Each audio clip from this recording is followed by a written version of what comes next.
Human behavior has always been a mystery. Why do people do what they do? Why do they react one way when we expected something else?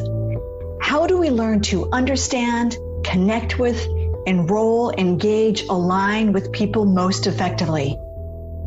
Hi, I'm Christine Comerford, founder of Smart Tribes Institute, and welcome to our Smart Tribes Crack the Behavior Code podcast.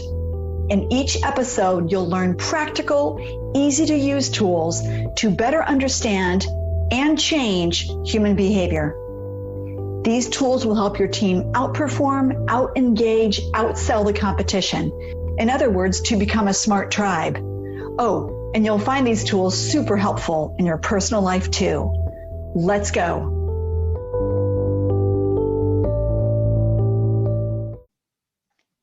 Why resisting change isn't a bad thing. The social change adoption path. Company Z, a financial services firm with nearly 100 million in annual revenue, was changing their business model. And it was a big change. They were dumping one entire business unit and launching a new one. The team was none too happy about it. Some were fearful because they were employed in the now defunct business unit and they'd have to learn new skills. The change was essential though, because due to market conditions, the former unit would never become profitable. Now, as you've heard in my past podcasts on change, not everyone in your organization is going to be totally psyched, and eager to celebrate change. And the biggest challenge with change is, drum roll please, resistance. But most leaders miss that resistance is simply the first stop on the quest for the holy grail, which is a new standard.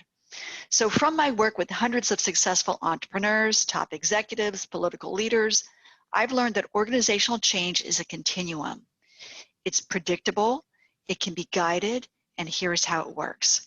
First, people start with resistance. Why? Because thanks to Rodger Bailey's terrific research on meta-programs, we know that 65% of Americans can only tolerate change if it's couched in a specific context. That context is sameness with exception. This means the change is really just an improvement to what you are already doing. The bad stuff is being removed, good stuff is being increased. So seriously, this is the best way to package a change message. Don't even use the C, change word. Say growth instead. So let's go back to Company Z and the CEO, Jessica. Here is how she managed organizational change. First, we trained the entire team on how change works and how to expect their brains and emotions to react. Jessica's assistant used our organizational change adoption path graphic. She had it expanded, printed, posted in the conference room so everyone could openly acknowledge where they were in the process. Next, we laid out a plan to help the team navigate the first 5 phases. So phase 1, resistance. And on the show page, you'll see the organizational change adoption path, and you'll also see an infographic that talks about meta-programs. So phase 1, resistance.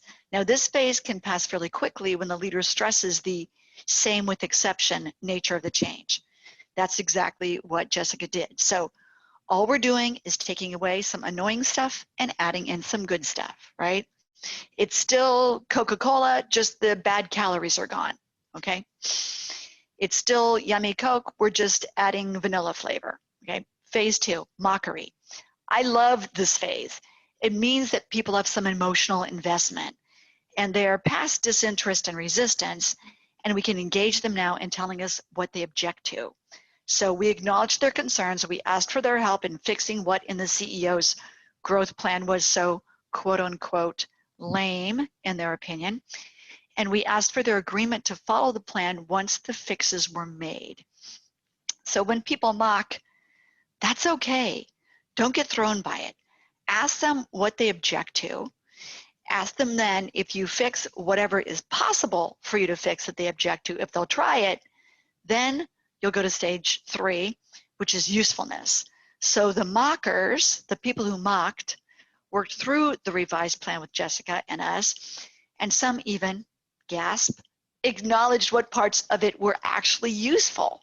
A few mockers insisted on a few more edits. The CEO agreed to about half of them, again, with the agreement of their support. This is the most important step because when something is truly useful, the vast majority of people will use it again. And you know what happens when we use something again and again and again? Phase 4, it becomes habitual.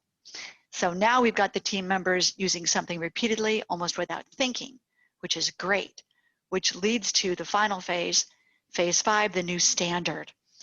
So the behavior is now becoming integrated into how they behave. It's becoming part of their new behavioral standard. So this process can take months to years based on how the leader manages the organizational change adoption path. With our client I just mentioned, with Jessica, the change took about 7 months to filter through all of the remote offices, which is pretty impressive. Jessica did a formidable job in managing, capitalizing on the social change that was happening throughout the business change. Remember, there's business change, but it's implemented by people, so every business change has social change as well. Brilliant leadership on Jessica's part. So what organizational and thus emotional changes is your company going through? Try the process I just mentioned and let me know how it works for you. Thanks for joining me today. Thanks for joining me on this episode. Every listen, every share, every review helps others form their own smart tribes where teams are engaged, happy, and optimally performing. Together, you and I can help millions of people crack the behavior code in their organizations, families, and communities.